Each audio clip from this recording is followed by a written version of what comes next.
literally the second date with Jordan, we talked about wanting to have kids. Watching him be a dad in his first year of life has been the hottest thing, and it's so cool. Like, everybody's like, what turns you on about your husband? I'm like, him being an incredible dad. Yeah. Welcome to Parents You've Got This, We've Got You, the new podcast for brand new parents from Tommee Tippee. I'm Jilly Isabella, a new mum in the thick of it, just like you. Each episode, we're joined with a guest star and a parenting professional, and together we're going to share real stories and expert advice to get you through pregnancy, the newborn days, and early parenthood. Let's share the highs, the lows, and everything in between. No fluff, zero judgment, just real talk. You've got this, and we've got you. That first night home can feel magical and terrifying in equal measure. So in this episode, we're guiding you through those first highs all the way to baby's first birthday.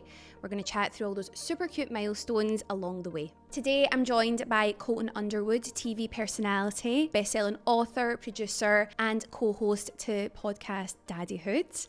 And on top of that impressive list, also dad to Bishop, who just turned 1. So thank you so much for joining us today, Colton. How's that first year been?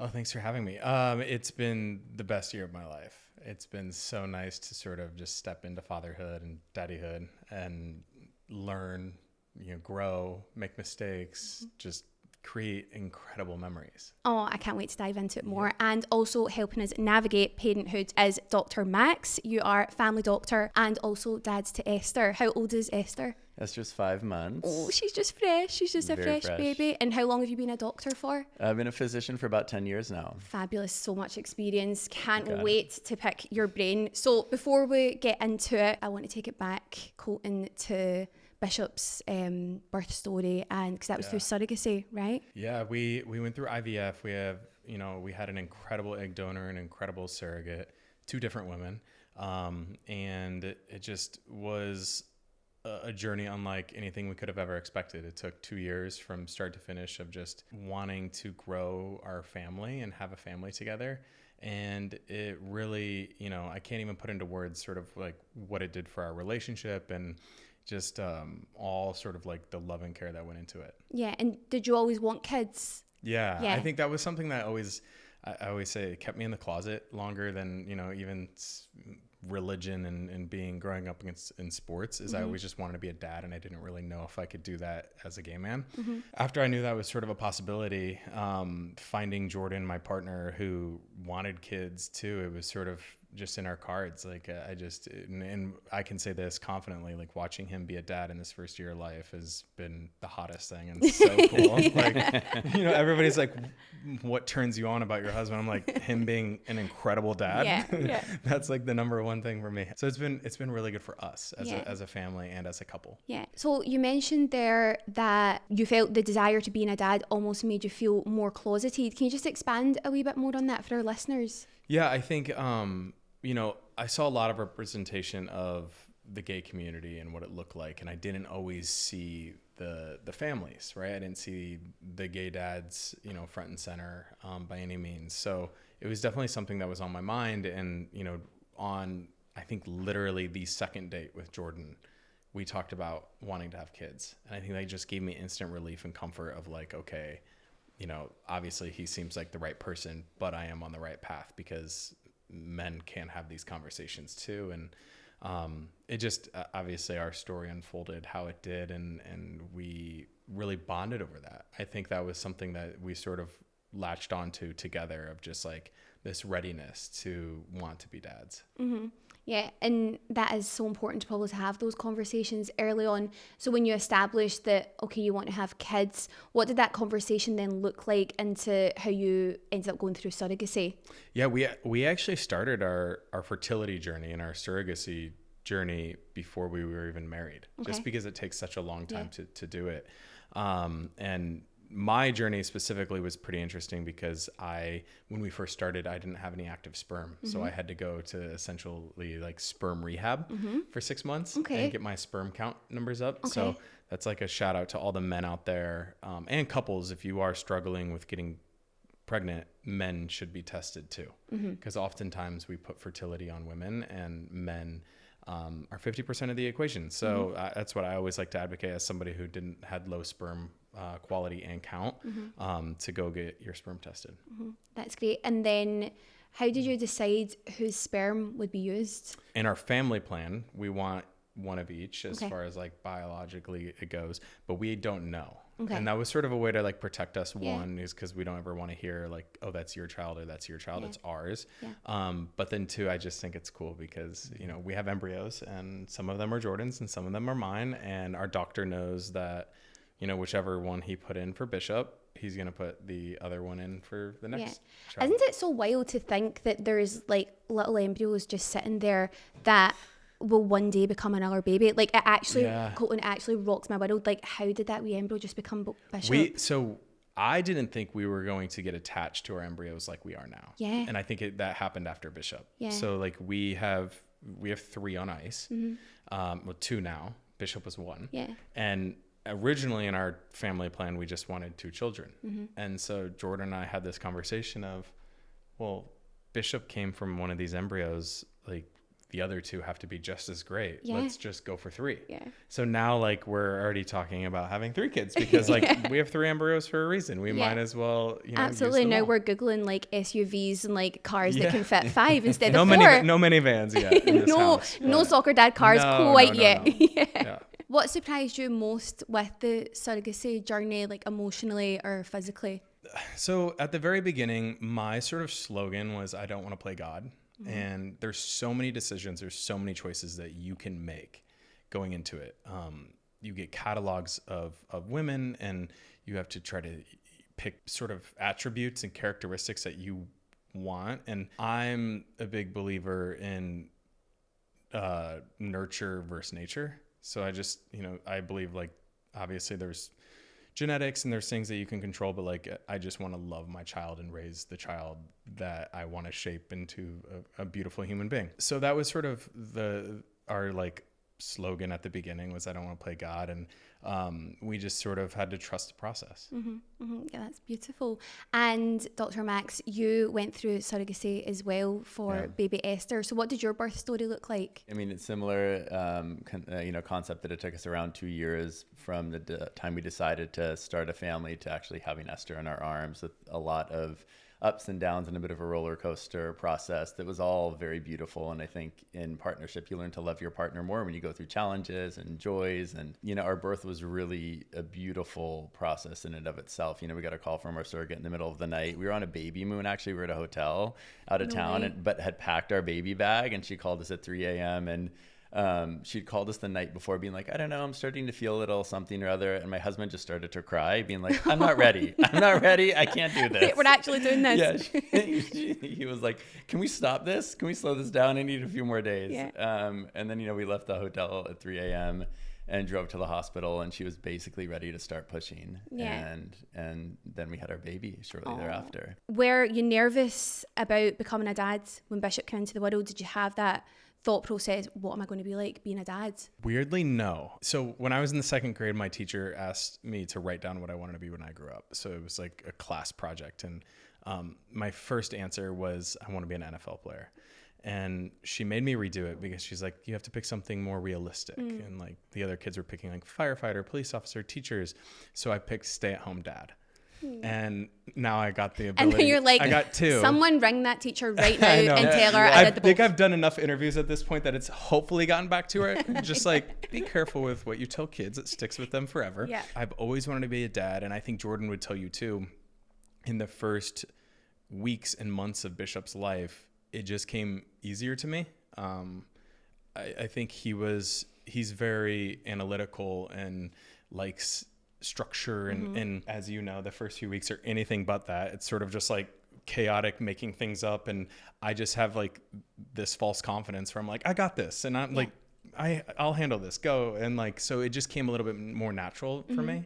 So I wasn't really nervous. I was like excited, and I learned so much in those first few weeks. Oh, that's great. I think that's what makes it work in those early days, though. If someone is a wee bit more, we'll just go with the flow, and then someone is a wee bit more structured, like you strike the nice We're balance. yin and yang, like throughout our entire relationship, but definitely as parents too. Yeah. Oh, that's great. Nice.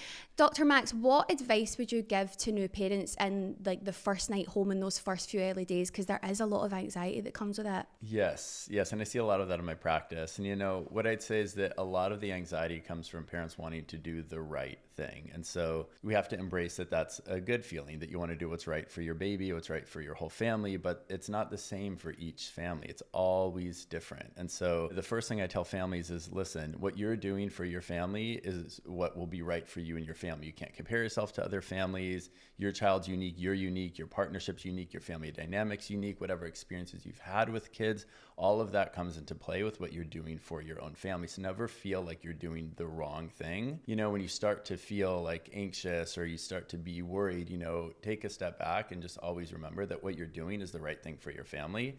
And that's the basis of, raising your child. Yeah, I think if you are feeling anxious, it does come from a place of just wanting the best for the baby. So almost just kind of lead into like, do you know what, this anxiety, it doesn't feel that nice, but it's just because I want the best for my baby. If we take it all the way back to that very, very first night, and so you're in the hospital, and you're like, okay, am I going to check out? Am I going to go home? Were you and Jordan keen to get home, or did you want to stay in the hospital as long as possible? Originally, we wanted to be in and out. And we actually had a birth plan, which my husband, this is like how detail oriented he was. He had printed out copies to hand to every single nurse, just our entire birth plan.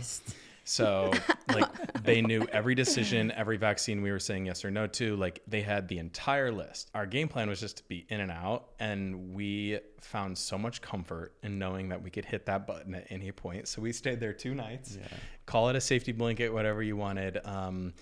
We also gave birth at a birthing center, which was a little bit different than a hospital. Okay. What did that look like versus hospital then? I can't compare it to a hospital because I've never had that experience. But what I loved about it as somebody who's in a same-sex relationship is my husband and I had our own room, and our surrogate and her family had their room too. Okay. It just allowed us sort of that privacy to have our bonding moments too. So it was like just a beautiful experience because we would have our room, and then when she was getting ready to push, we just went into hers, and then he was out, and within 5 minutes we were back in our room as a family. That's so lovely. It just sort of gave us that ability to have that, which I don't think you would get in a hospital. Like you would all be sort of crammed into the same room. It probably would have looked a little bit different. Yeah. I remember when I first gave birth to Winnie, I was the same as you. I was like in and out, get me home, like I want my home comforts, but there's so much that happens in those first few days that, see, if we did go straight home and she, like, for example, she was sick one day, like really bad, but it was just like all the build up from like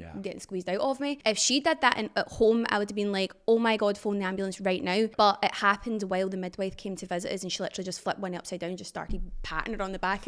Me and my husband were a little bit like, whoa, calm down. Like, she's literally so delicate. She was like, she's fine. She was flipping her back and forth like a pancake.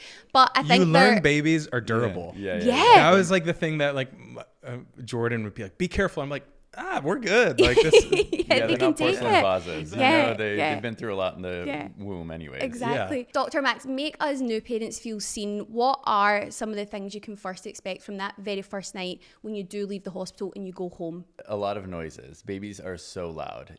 Even for me as a physician, unexpectedly loud at night, sleeping, the grunts, the farts, the little cries, the startles, so I think you have to expect that your kid is going to be loud. It's not this quiet little angel that's just going to be sleeping and then, make a little ooh, ooh, ooh, and then you feed them and then they go right back down, so a lot of noises, changes in the poop, these things come up all the time. My patients have my phone number, so I get these texts or calls all the time. I want to make a table book of all the different photos I get from colors of poop, rashes, Parents expect to feed their kid on the dot every 2 to 3 hours, that the kid will eat the same amount every single time. They'll feed, 15 minutes on each breast, or they're going to bottle feed an ounce or 2 every 2 to 3 hours. And, one of the main pieces of advice I give families is just like you and I, we don't eat the same thing all the time. Sometimes we're hungrier, sometimes we're not so hungry. Same with infants. Sometimes they eat more, sometimes they eat less. Sometimes they have a big poop, sometimes they have a small poop. They're humans like us. Can we touch on the noises that newborns make? Because, oh my God, see the thing when they say sleep when the baby sleeps, literally virtually impossible because they're they're so loud. What is the like science behind that? Like, why are they so loud? I wear earplugs now with my baby. So okay, because I can't sleep, and I still hear her. Of it's course. insane. The she's phantom got cries kick in. Yeah, they do. Yeah, Oh, I'll be that showering and I'll be happens. like, is she crying? No, she's not. It's just my brain. So infants go through a lot of light sleep, REM type sleep, where that's more active sleep, you know, much more so than adults. So a lot of the time when they're sleeping,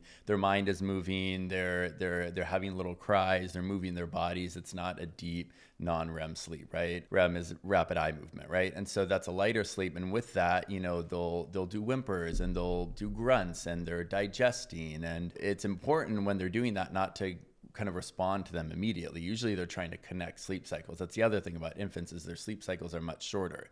Every 30 or 40 minutes they're going through a sleep cycle, whereas adults it's, you know, every 3 to 4 hours. And so when you're connecting these sleep cycles as an infant, what happens is they'll make sounds, they'll do a little whimper and a cry, and it's like kind of just take a pause, let them make their noise. If you have your earplugs in, maybe you don't even hear it. If they're really upset, they will really cry, and that will wake you up regardless. Yeah, okay, so just respond when they're screaming, crying. Pretty much. It's the takeaway. Yeah. And what about baby skin then? What can we expect with, you know, like little rashes? What's normal? What to look out for? Yeah. So, you know, when you go in a hot tub and you've been in there for a long time and you come out and your skin's pruny and peeling, that's been 40 weeks for your baby. So nice analogy. They are going to have all sorts of, I mean, infants are rashy. Mm-hmm. It's not, sometimes you get kids with very beautiful skin, but usually it's very rashy, especially if you have a kid.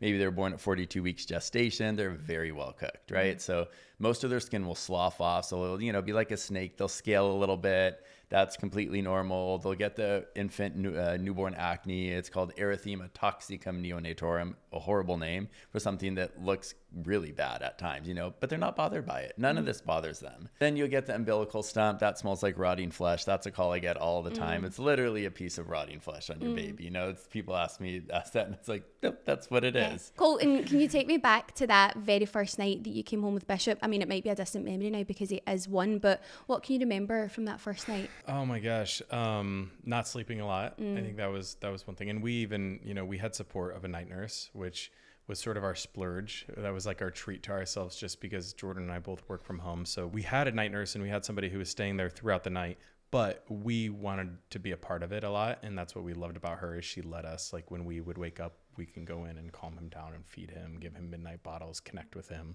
You sort of have those phantom cries. That's sort of my early, like my strongest memory that I have is I was so sensitive of thinking that I was hearing him cry. And then, you know, we have the Nana app. So we're always like, we have that running in our background of our phones. So what's that? It's the camera, but it has audio too. Okay. So like any whimper and cry, like it hear, like we Okay, hear it. so it's like a baby monitor, it's but a like baby it's an monitor, app. but it's connected to your phone. Okay. Which I don't know if I love or hate. Maybe we go back to the old school one that's on that the... one. Yeah. So anyway, it just the phantom cries was like the earliest thing that I remember. What was the best thing for you, Dr. Max, when you brought Esther home? You know, it was seeing my husband at night periodically just awake, looking over her, you know, kind of just watching her and just looking at the love he had for our daughter, you know. And doing like the finger under the nose thing, Is she checking that they're... alive? Yeah. Are you breathing, babe? Jordan was like leaning in the crib, like trying to, is he breathing? Yes, he's breathing. Yeah.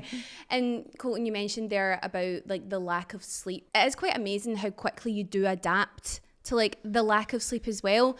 I found in those early days, you know, like dividing the labor, we quickly established that like it was nice us both getting up at the same time and like doing it together, but that started getting quite tiring, and then it kind of felt as if there was no point in both of us being exhausted. So I would go to bed a little bit earlier before my husband, he would do that later feed, and then I would get up early in the morning while he slept. Dr. Max, do you have any advice on new parents and how to divide that labor fairly? One, it should be divided, right? So you see a lot of families where it's all on the mother, or all on one partner in the relationship, and I think that's very difficult. You know, a lot of postpartum anxiety and depression can be fed off of insomnia and lack of sleep, and so it's really important for there to be some division of labor so that you can at least get a complete REM cycle as an adult, just 4 hours or so, before you have to wake up. You know, early on, that's difficult when you have an infant during those first 2 weeks. Like you said, we all adapt to lack of sleep. That's part of the joys of, you know, kind of a delirious newborn state, is you're a bit cuckoo because you are,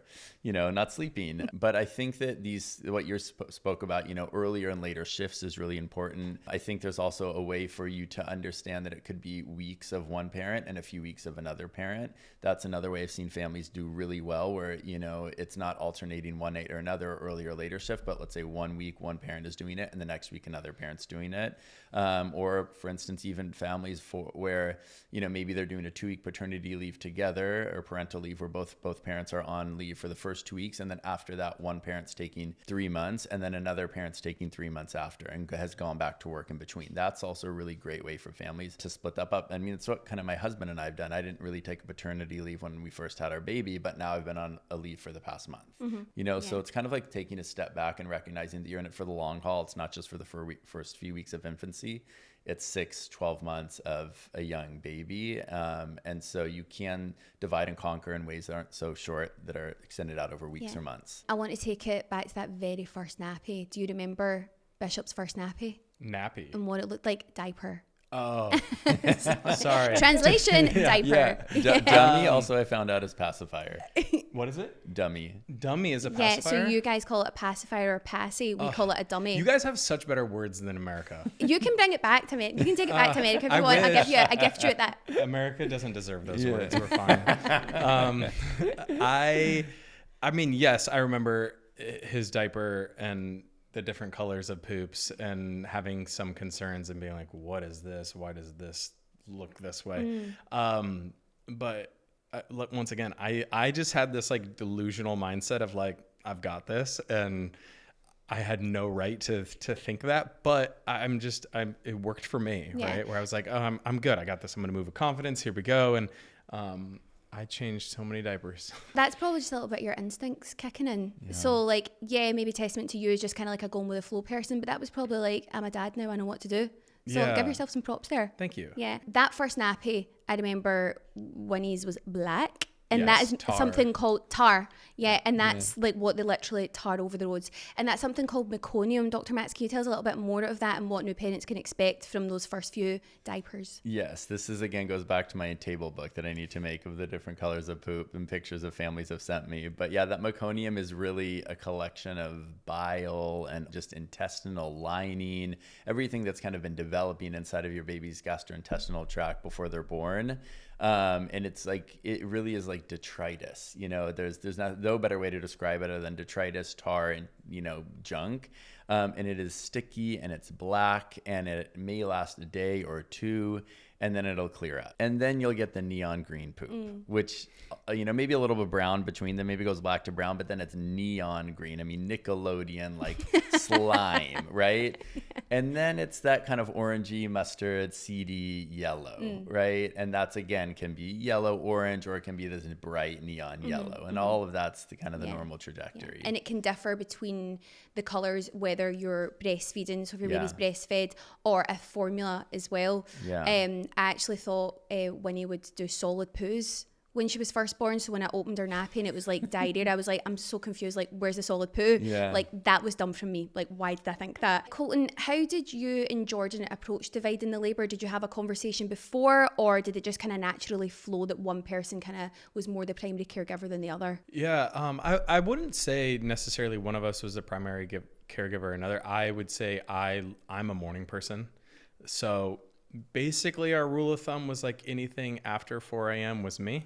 And then anything before that was Jordan, including the late nights. So he always did sort of he loved the dream feed. Like that was their bonding thing. And then my moment was, I loved the mornings with him. So we each had our own bonding time, but he was definitely the night owl. I was definitely the morning person. And then as far as like responsibilities went, we both sort of stepped up in different ways. So Jordan was big on like bottles and food.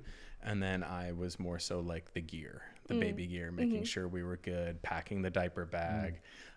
So like our responsibilities as far as like the actual parenting of it, we were pretty even. Yeah. So as we go through the first year, we hit different milestones, and each episode we give a listener the opportunity to send in a voice note, ask an expert. And so today we have a teething question from Natalie from North Carolina. So this is what she's asking. I have a son who is a little over 1. He's currently teething, and it just seems that all the kind of tricks and things that will happen to kind of get him down and sleeping before he had teeth are just thrown right out the window. So I didn't know if y'all had any advice about sleeping, especially when that's interrupted by teeth.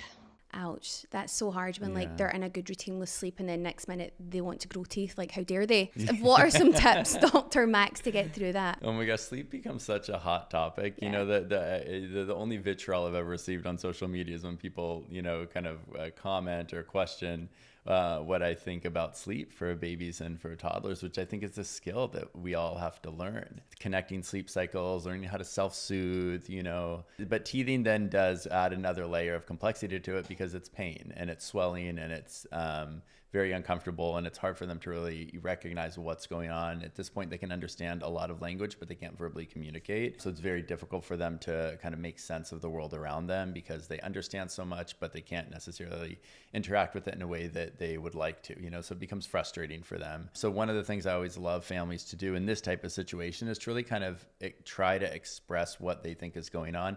Your teeth are, you know, your teeth are coming in. Make it exciting. This is so exciting. You'll be able to eat more food. You'll be able to chew more things. You know, you'll have pain, you know, ouchie in the mouth when the teeth come in. You know, maybe there's some cartoons that they could watch. So kind of just allowing a bit of, you know, intelligence on their part to understand what's going on, I think is really helpful. Homeopathic wise, I love Camilla drops. Okay. It's a homeopathic supplement that includes things like chamomile and a couple herbal anti-inflammatories that can really help kind of calm and soothe the nervous system so that they're not so agitated by the pain of teething. I love frozen washcloth. Get a washcloth wet, throw it in the freezer, take it out, and they can chew on that. That really kind of helps calm things down. Another trick of the trade is Benadryl or diphenhydramine. So it's an antihistamine. It's also topical anesthetic. And so you can take a little bit of the liquid Benadryl and put it on their gums before they go to sleep. If they're really uncomfortable, it'll kind of numb it down a little bit and allow them to sleep slightly better. Great tips. I'm taking this all in because I think Winnie's teething, but I actually don't think she is, which is really unfortunate because, wow, we have a journey to go until these teeth come through. What was Bishop's teething journey like? What did that look like? He's still very much in it. Yeah. One thing we did that we found that helps, I think every parent thinks their baby's so smart. They are so smart. I'm like, Bishop is a genius. We would wash our hands and then we would actually touch his gum and his teeth and then bring his hand up to touch and feel too. Just because I think there is something to him understanding that, oh, this is new. This is why it hurts. It's coming through. I don't know. Great tip. Yeah. They're little humans. I want them to like develop and understand that. So that was big, but he right now he has 6 teeth. We do a puree of fresh fruit and then put them in these popsicle things and put them in the freezer. Yeah, brilliant. So he has those, and then at bath time he plays with he chews on his thing, and then we also start brushing his teeth too. Oh, super. So he has his own toothbrush, and that'll kind of make it fun for him as well. yeah. And what we found too is like he does brush a little, like he will, but he like just chews on it, and I think it helps break the skin to have the new ones be able to come through. A little bit of relief. Even those little popsicles, I put my breast milk in them and I gave them to Winnie because she's not quite at the age yet to have purees, and she absolutely loved it. Like that wee girl was like, I am living off this. We touched there a little bit on how it does affect sleep though. How did you approach sleep with Bishop? I mean, everybody says like you can try sleep training all you want, and he started sleeping through the night at 4.5 months. Was his first time, and he's gone through a couple different sleep regressions, but our big thing was giving him the tools to practice self-soothing. We call it his loveys. So he has his loveys with him in there, and that's sort of had been key for him. But then also we started putting him into the crib drowsy, not fully asleep. Once again, like I'm not the expert here by any means, and find whatever works for your child. But for Bishop, what we found was just sort of giving him the tools to go do his thing, and just creating a little bit more of an independent baby like knowing that he has like the love and the, you know, the protection, Yeah. but like giving him the tools to do it himself. I've started doing that with Winnie, drowsy but awake, going into the cot, because I think there was one morning at 3 a.m. and I was like, I can't do this again. So I was on TikTok. It was a sleep trainer and it made so much sense. She was like, imagine you fell asleep in your bed and then you woke up and you were in the garden. For a baby, if they fall asleep in your arms, it's nice and cozy, and then they wake up and they're in this like square box. Like, of course they're going to cry. Dr. Max, with sleep training, I think sleep is such a big topic, and it is quite divisive with doing sleep training or not. If that is something that parents want to explore, what's a good age that you could start implementing that? Yeah, I mean, going back off to what Colton said, is that I do think each parent is their own expert. You know, I really do think each family is its own unique universe. And so the first thing I talk to families about when we were introducing sleep or sleep training or whatever is, where do you want to be when your kid's 3, 6, 9, 12 months old, right? I have families in my practice that are the home birthing families with the midwife burning sage and chanting at home, you know, delivering their baby on all fours at home. Amazing, beautiful. I have families that, you know, are going in for a scheduled C-section, and, you know, both parents have to be back at work when the kid's 3 months old full time. And that's a different story, you know, in terms of how you can incorporate sleep, right? So where do you want to be? Are you co-sleeping with your baby and breastfeeding, you know, every 2 hours, and you're happy as a clam and that's amazing for you and you can still get good restful sleep? Or do you need to try to have your kid to be sleeping longer stretches when they're 3, 4, 5, 6 months old because you're a working parent and you need to be back at work, right? So I feel like it's important to just think about kind of where you want to be, you know, and it's better to do that before you have your kid, because once you have your kid, you're like, oh my gosh, you know. With sleep training, again, I love this concept of, you want your kid to be in bed a little bit drowsy, falling asleep in a place that they know and that they're comfortable with, and that be their sleep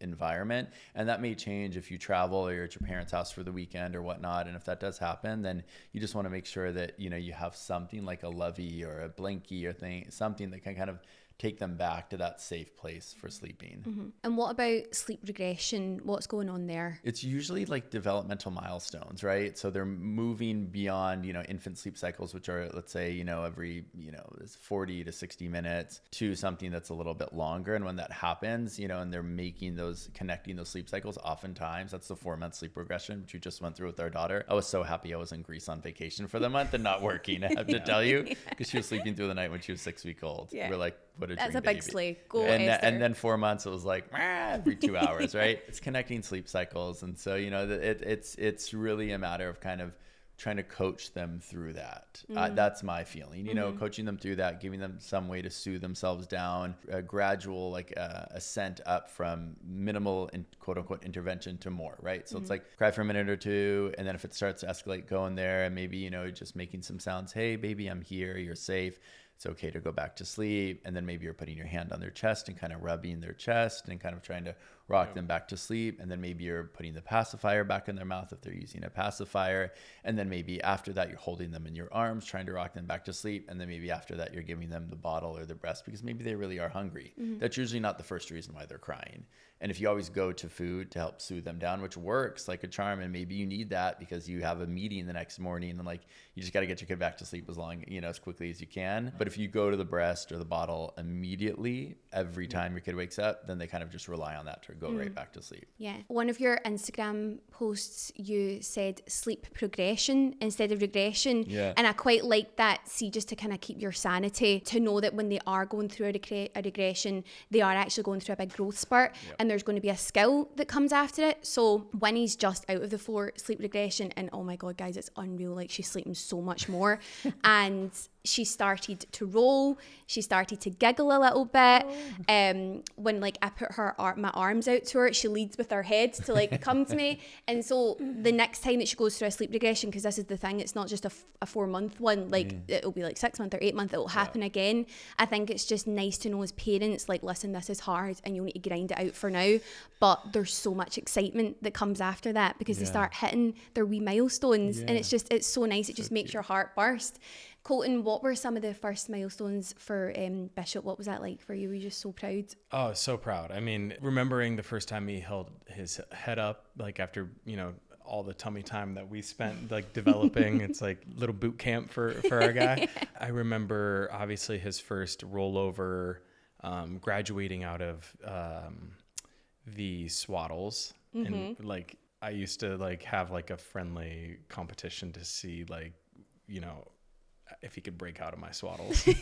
'Cause Jordan was like the parent who was like so delicate and like folding and making it look good. I'm like, crank this sucker down. You are not getting out of my swaddle. You're in a well-packed burrito. You're getting the wench and just... He was like the tightest burrito you would ever see. I say that because like that was sort of one of the things I was like, oh, this sucker knows how to get his arms out now. So like now we're moving to this starfish one. Yeah. And then after that one, now he's in a full sleep sack.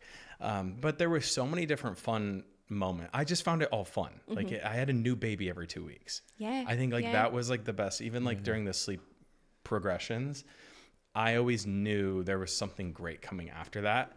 So like the hard times really weren't that hard because I was like, okay, something really cool is coming now. Yeah. And then all of a sudden there's like this completely new baby and new skill and just like a new way for me to parent. So like I'm growing with my baby. Yeah. And it just, that's the way that I sort of viewed it. Yeah, that's such a nice way to frame your mind as well, because it does definitely get you through some of the hard times. Dr. Max, what can we expect milestones wise in those first 6 months? Oh my gosh, yes. I'll go through them. The first thing I'd say is it's not a linear path. You know, all families, you know, look this up online and look at these charts and tables for the different milestones that infants reach, you know, between, 2, 4, 6, 8, 12 months. So social communications like smiling, babbling, turning their head when you call their name. Fine motor skills are grasping objects, right? And gross motor skills are like sitting up or rolling, right? They all three don't progress linearly at the same way. So sometimes you'll have a kid that's very quote unquote advanced, maybe they're recognizing their name by the time they're 3 or 4 months old, but maybe they're not rolling or able to grasp an object. So they'll start to connect eyes with you around 2 weeks. Okay, and so that becomes difficult for the first 2 weeks. Oftentimes your kid's not looking at you; they're looking at the light bulb, and that'll continue on for the first 4 weeks of Why life. do babies love the light so much? Contrast.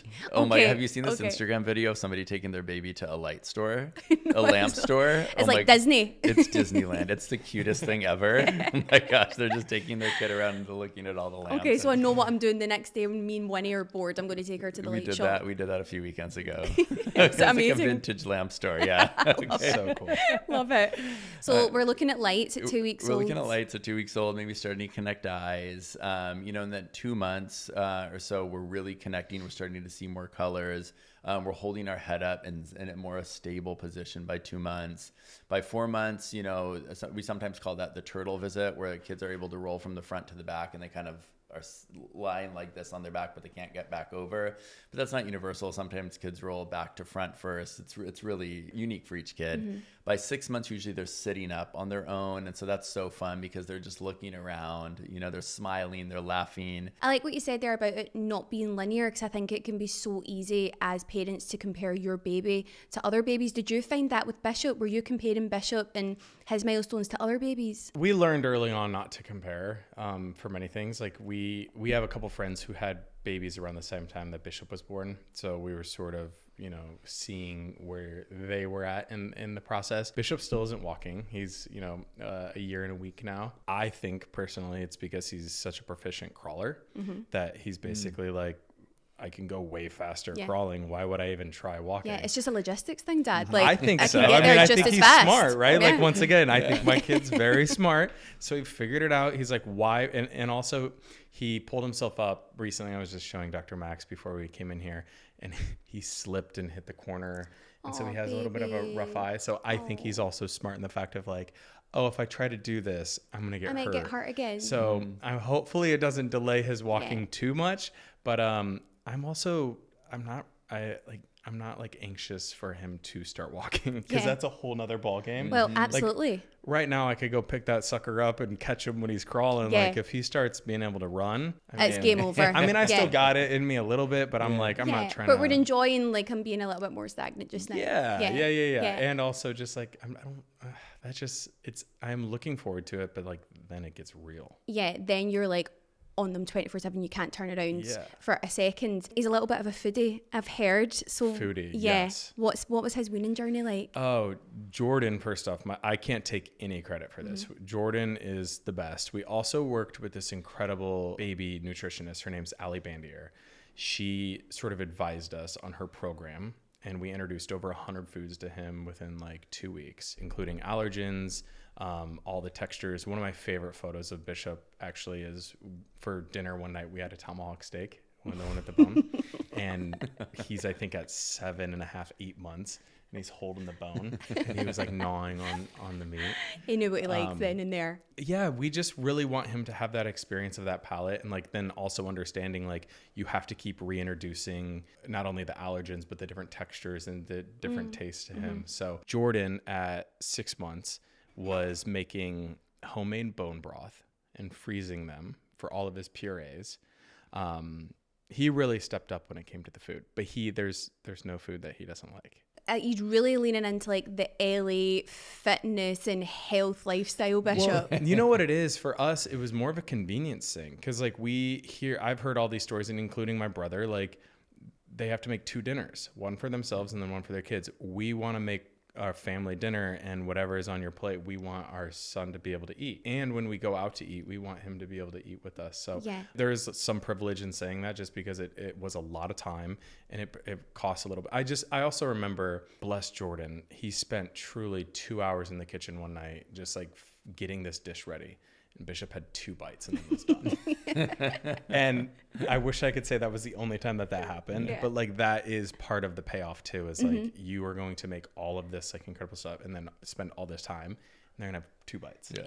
And that is kind of what like the weaning journey is like at the beginning. It's not so much them actually eating full foods and you like having a full meal. It is more just like exploring textures, or like it's kind of like a little game for them at the beginning. And I suppose that can kind of make it fun and exciting for you as well. And Jordan probably doesn't look back on spending 2 hours in the kitchen and being like, oh, why did I do that? He probably was like, this is so nice in this moment that I'm like cooking this wee meal for my family. He can sit now for meals. He sits in his high chair for up to 40 minutes. Wow. So like for us, that's a big deal. So that's enjoyable. a win in itself too, just because then like we can actually enjoy our dinner versus somebody having to manage him throwing a fit or not being able to sit still for that time. And it's great that you had a nutritionist as well, because they were able to teach you a lot about weaning and introducing the 100 foods.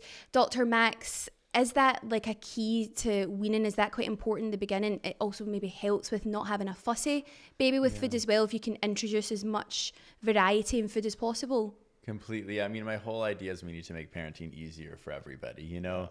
And so part of that does mean making sure you have a kid that eats what you eat, because then you're not stuck preparing 2 meals all the time. The lunch for your kid at school, it can be leftovers from the night before, right? You should be eating something as an adult that you can piece off from your plate and give to your kid. That's what I love. Like, okay, you have some potatoes, you're going to mash them up and give that to your kid.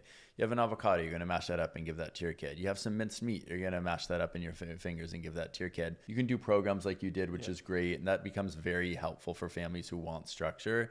But if you don't have the time for that, you can just really just give your kid a little bit of what you have on your own plate. I seen one of your Instagram posts and Esther was having some anchovies and I thought, love that. Yeah, exactly. Exposure we're at a Greek early. Restaurant. We gave her some, marinated anchovies. And she was loving it. She was sucking on that like a pacifier. One of Bishop's favorite foods is sardines.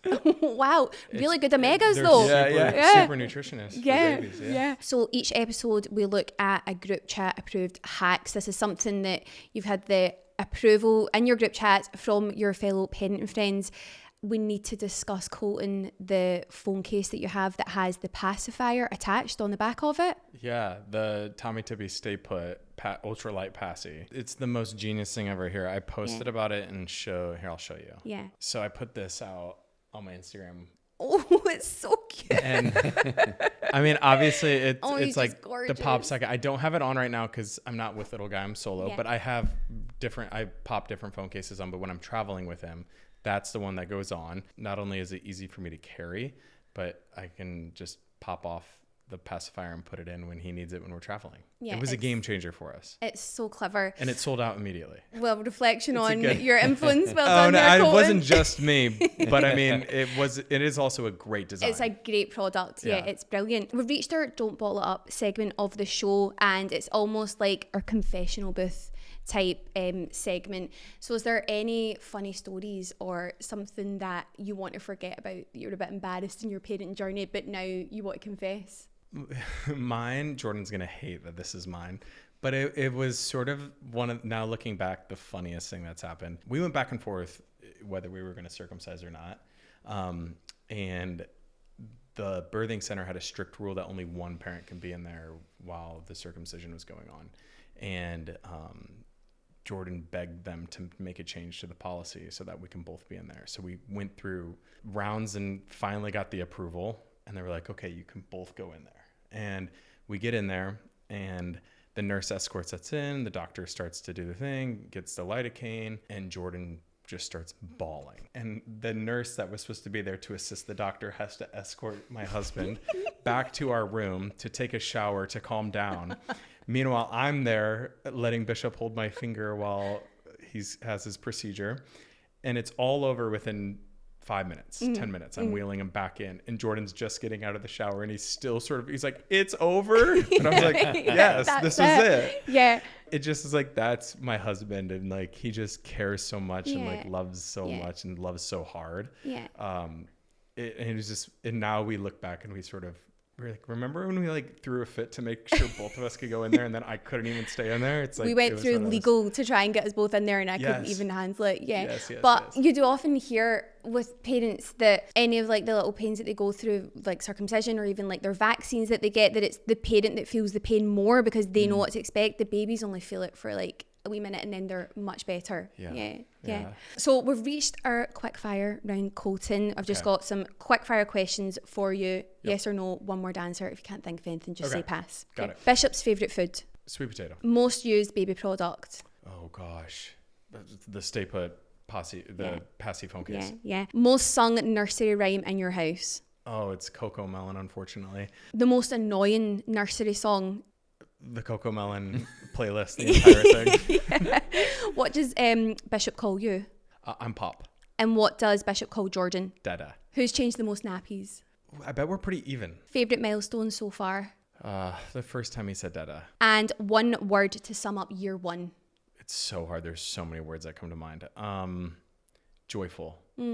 Gorgeous. So as the months go on and your baby's making progress, and it goes from them holding their head up for the first time to then they're rolling, they're crawling, and then before you know it, you can't take your eyes off them. When was Bishop's first time that he started to crawl? I would say 7 months. It just brings a whole new host of challenges. Well, yeah, once he's mobile too, like, and we quickly realized that our house was not baby proof. We're like, that's a sharp edge. That's a crazy, like, we need to figure this thing out. Yeah.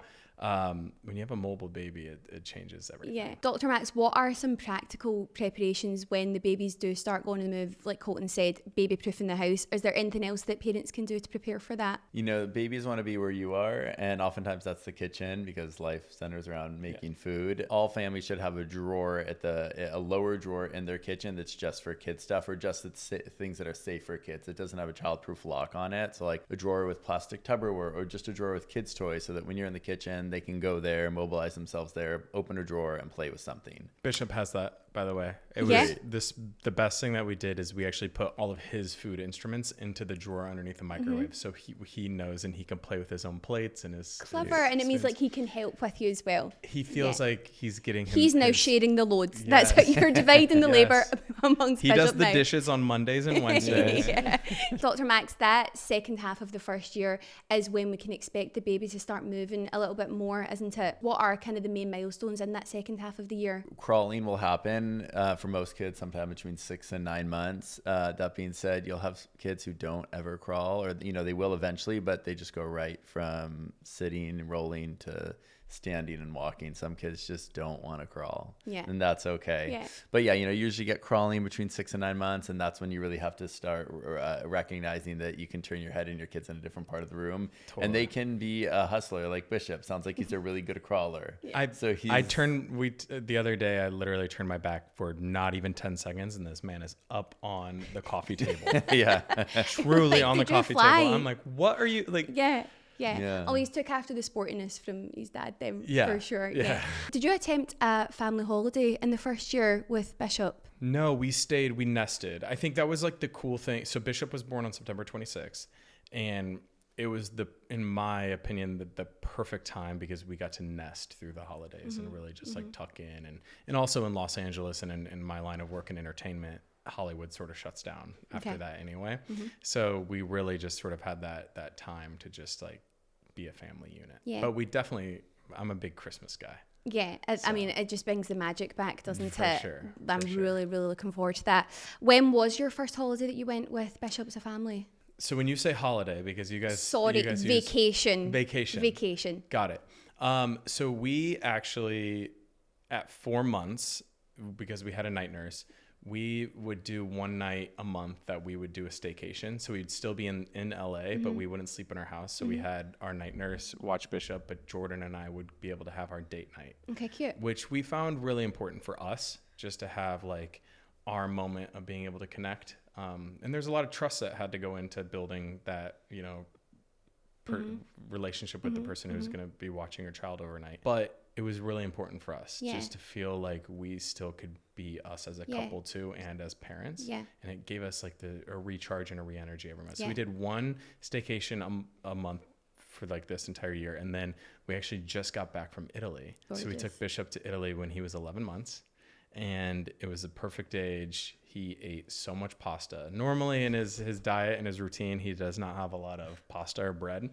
This man turned into a carb monster and he loved it. And it was so fun to watch. It's so nice making those memories. And it's definitely not what vacations were before. I'm not long back from Mallorca. That was our first family holiday with Winnie. And it is a different holiday. And I kind of say you basically just pick up what you're doing at home and you go, and it tends to be a warmer country. Totally. But Winnie was going through her sleep regression at the time, and it was so much better like having her coffee outside in the sun, being really tired, than it was back home in our living room. You're just back from Greece as well, Dr. Max, with Esther. Can you give us any tips for traveling with a 5-month-old? Yeah, I mean, in general, I think traveling with kids between the ages of 2 and 10 months is the best time to travel, because they aren't moving around so much. Maybe they're crawling a little bit, but they don't need to run up and down the aisle of an airplane, and they're not as mobile. So I think it's a great time for families to travel with kids. We stayed in this one small town on a small island in Greece for 3 weeks. We didn't move. Every day we went to the same restaurant. Every day we were in the water with our baby. Twice a day we went into the water with her. Everybody in the town knew us. And it was just so special to really connect deeply with my child and my husband too. Yeah. So often life is busy. You're moving around, trying to go places and do things. And I think for kids that's tough. They're not going to be excited about going to a museum or seeing a new town. They just want something that's, that's connected, right? They want to be with you. They want to be in an environment that they experience that's interesting to them. The ocean, the sun, the trees. So yeah, my one recommendation for traveling, let's say with the 5-month-old, is go to one place, stay there, get to know it, build a routine so that you're not kind of moving around so much, and go to Greece. Yeah. Okay. They love kids. Yeah. Also as well, don't worry too much about the traveling. I think as new parents, you can get really in your head about being on a flight with a baby and what if they cry, what if they have a poo explosion. But everyone was a baby once before. If the baby cries, the baby's going to cry. And I like the term, you're entitled to a child-free life. You're not entitled to a child-free world. So yeah, you might be on the flight and my baby's crying, but there's nothing we can do about it. And if you're really that upset about it, then you should charter a flight and get a private jet to your destination. But you can't, and we're all on this flight, so I don't want my baby to cry either, so don't make it any worse. We had some great flight attendants, I'm not going to lie. The air hostesses were incredible on our flight as well. So due to some like logistics and work for me, I couldn't travel. So Jordan went to Paris, then after Paris went to Italy, and I was coming from somewhere else, so he had to take the 13-hour flight with Bishop solo. And he told me, he was like, he did not sleep the entire flight, but he said at some point, one of the flight attendants from Air France came and grabbed Bishop for 30 minutes. Oh, that's and just nice. Walked him up and down the aisle, showed him things. He's like, it like just got me through it. Gave him a little breath. So like, I also just want to give a massive shout out to the flight attendants out there. That is not your job. Your job is to make sure that we are there securely and safely. But for parents, it means a lot. Yeah, I did find that, and I travelled with my husband, but the air hostesses were super helpful on our flight as well. Our flight was only a 2.5 hour, so it wasn't as long as a 13-hour. Yeah. And you also put in the mix of jet lag into baby's first holiday as well. So that must have been a little bit of a challenge with sleep. It was, but once again, just due to to scheduling, Jordan was actually in Paris for a week with Bishop before I even reconnected. So Jordan put in the hard work.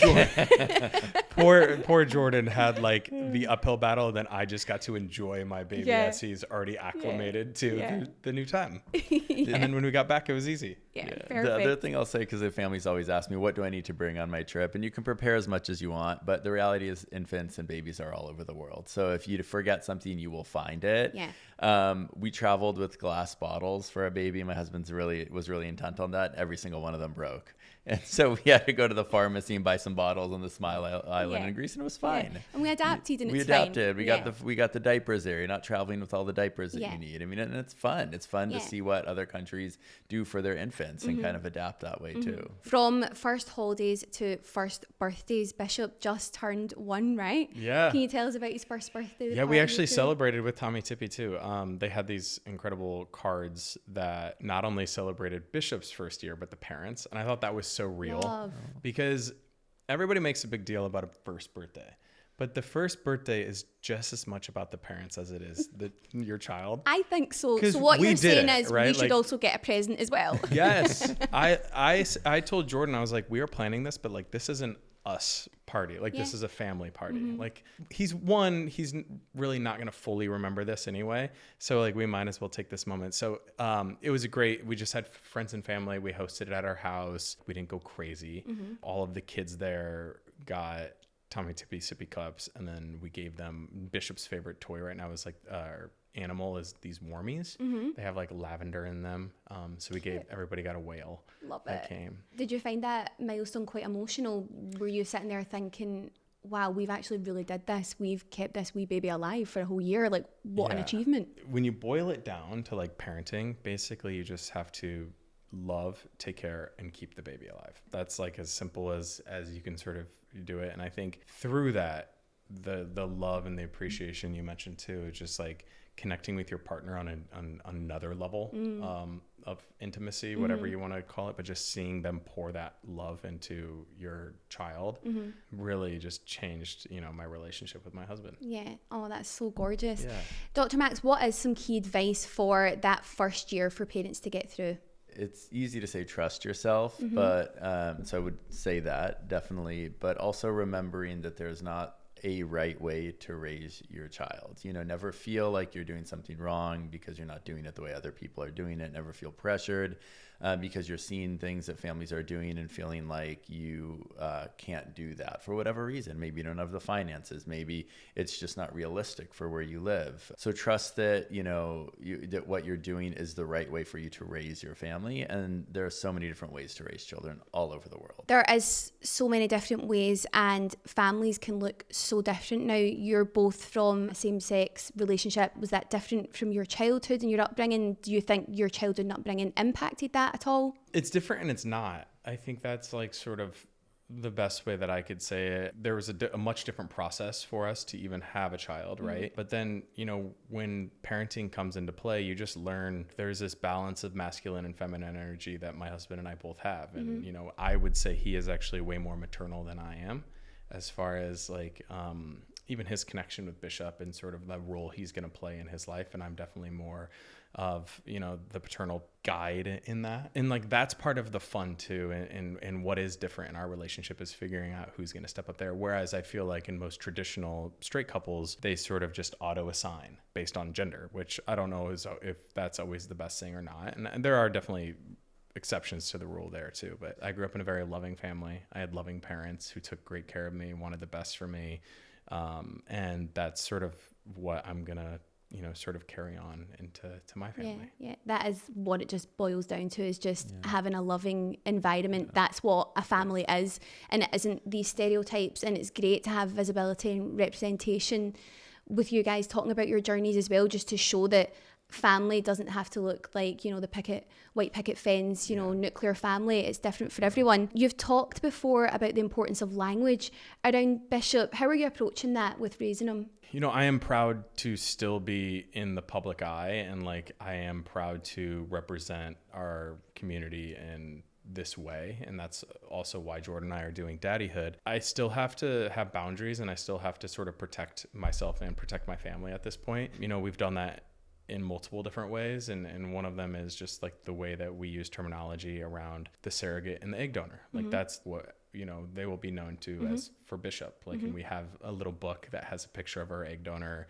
And we have a picture of our surrogate. So when he has questions when he's older, he's going to have access to all of that information. But the terminology that we've used is egg donor and surrogate, and not biological mom or anything like that. It just didn't feel right for us. And it also, you know, in conversations with our egg donor and our surrogate, it didn't feel right to them either. Those words really do, you know, matter, because we don't want to hear, you know, somebody come up to us and be like, well, who's the mom? And it's like, he has two dads. Yeah, there's intention behind that, definitely. Sure. Dr. Max, with you being in a 2-dad household as well, and with your experience being a practitioner, what are the impacts on language around children? When do they start kind of absorbing that language? Is it quite young, or is it when they maybe start speaking? It really isn't probably until kids are 5 or 6 when they really can conceptualize this idea of like two dads, two moms, you know, different types of households. I feel like then they may feel some sense of otherness, you know, which I think can be the most difficult thing when kids feel isolated from